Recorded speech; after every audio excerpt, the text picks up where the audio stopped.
Today I'm going to talk about Terminator Genisys. Terminator is a science fiction franchise which started in 1984 under James Cameron on a $6.4 million budget and with Arnold Schwarzenegger as the lead actor, a killing machine.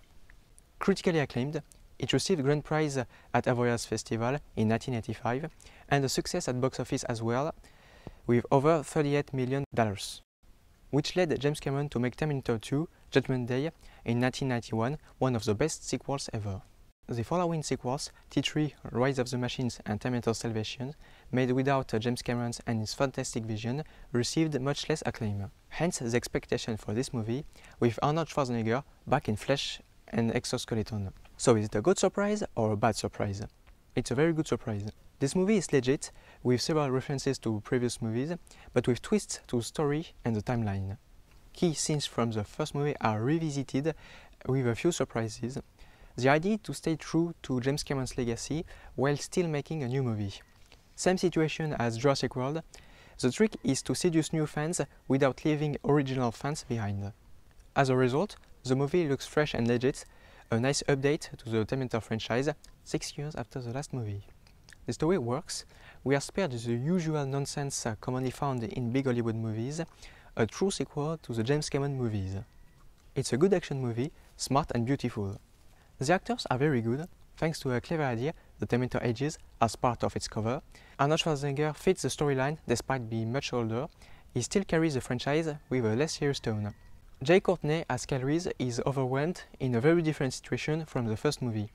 Sarah Connor, played by Emilia Clarke, is up to speed about the whole situation. She's actually in charge, helped by a T-800, which arrived 10 years earlier.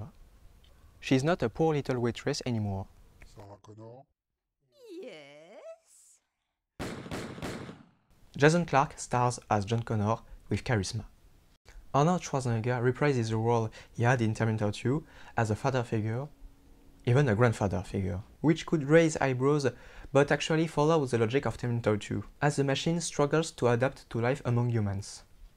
It still doesn't talk like a human being, it's cold and blunt, which creates conflicts with Kyle Reese. It's good to have him back, not just as a cameo, yet he doesn't need to carry the movie anymore. Jai Courtney is both a veteran soldier at war, a strong man, but also confused at times. Emilia Clarke is as young as the Sarah Connor from the first movie, but as strong and focused as the older version seen in Terminator 2, and only a mother-to-be.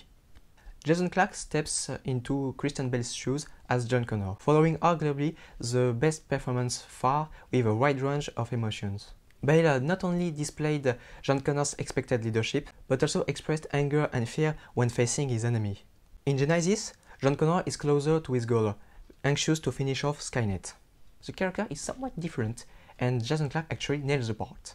There are a few new Terminators, among which the brand new T-3000. Schwarzenegger's T-800 seems to exceed his own capabilities when battling more advanced Terminators and miraculously escaping death-defying situations. Even though the main plot is staged in the present, the battle between men and machines in the future is depicted once again. It's necessary to understand what is at stake. We get to watch this apocalyptic world with amazing visual effects without taking too much time from the main story. The mythical and mysterious time machine is finally revealed with all its secrets. The power and huge number of machines are on display, as well as advanced weapons from the future. It's the apocalypse announced by James Cameron. What might have been missing in Terminator Salvation?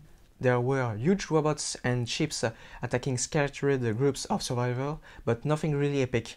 No great organized army or any grand battle scene. It lacked James Cameron's vision, or Ridley Scott's for that matter. We are glad to be immersed in that world once again and being surprised. The end is open and there might be sequels. Maybe we haven't seen the last of Skynet yet. Well, it was my take on Terminator Genisys. Feel free to subscribe and share the video. John Connor? No!